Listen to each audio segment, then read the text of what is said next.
nandito po tayo sa labasan ng may Crown Plaza. Crown Plaza pa talaga to. Ano natin? Ayan oh. Ayan mga lalabo. Ewan ko lang kung anong basta sabi nila Crown Plaza eh. Ayan. Crown Plaza. Oo nga, Crown Plaza rin. Kaya yan, papasok po tayo mga lalabo. Ayan, ang dami talagang tao dito sa OFW Caravan ng Embassy sa Kuwait. Kaya dito tayo. Ang daming tao dito na pumila dahil sa may free lunch daw. May free lunch daw sila.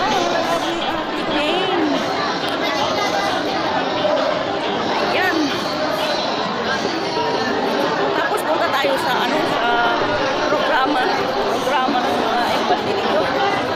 Ano ba ang mayroon yan? Ano ba ang ayan.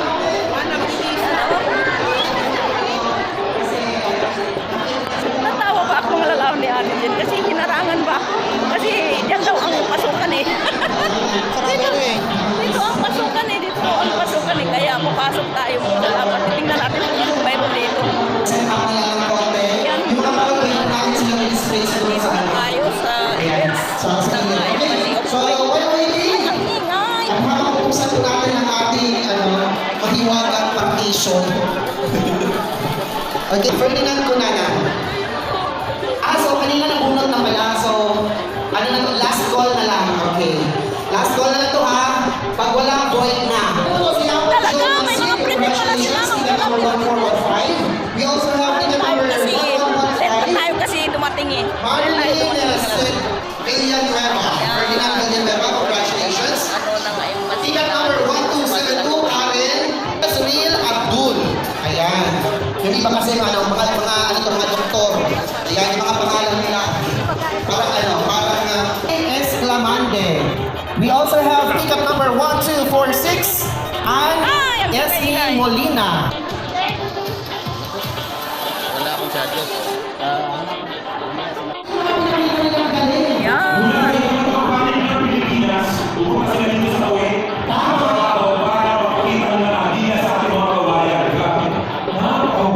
Napakahusay, napakagaling, nakasama naman sa English ako talaga. Pinuhos na nila lahat.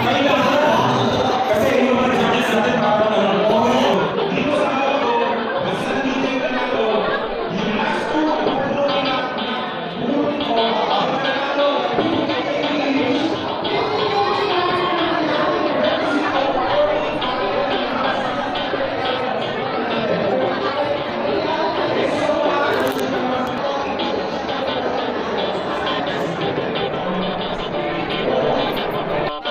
nandito naman tayo sa medical section ng programa ng embassy sa Kuwait. May mga remittance na nandito na rin. Siyempre, business is business, di ba? Ayun, nagpabibi na si Ate Jenyo at 150/84. So, okay lang yun. Kasi siyempre sa edad na to, talagang ganun talaga, normal lang yun.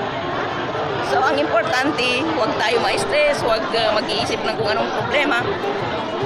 Enjoy life na lang po habang tayo ay nabubuhay. Ang importante kung magagawa tayo ng mabuti sa kapwa natin. Basta gumawa na lang tayo ng mabuti, mga lalaki. So, ang dami ng tao talaga dito. Ang dami palang OFW sa Kuwait. Grabe. Natawa ba ako mga lalaki ni Ate Jen? Kasi naubusan ako ng islat ng ng pagkain. Hindi ako nakakuha ng stamp. Kaya, no free lunch si Ate Jen sa araw na ito. Basta, okay lang naman kasi nag-almusal na naman ako kanina. Kumain na lang ako mamaya pagdating sa bahay, di ba? So, punta na naman tayo sa Dito marinig. saan ba? Sa may SSS.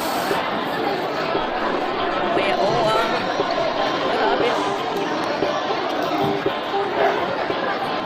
Niyaya ba ako ng grupo na martial? Pero sabi ko, ayaw kong mag So, nandito na tayo sa DSW section. Tapos sa kabila, SSS. PhilHealth. Tapos, dito na naman sa Presidential Health Desk.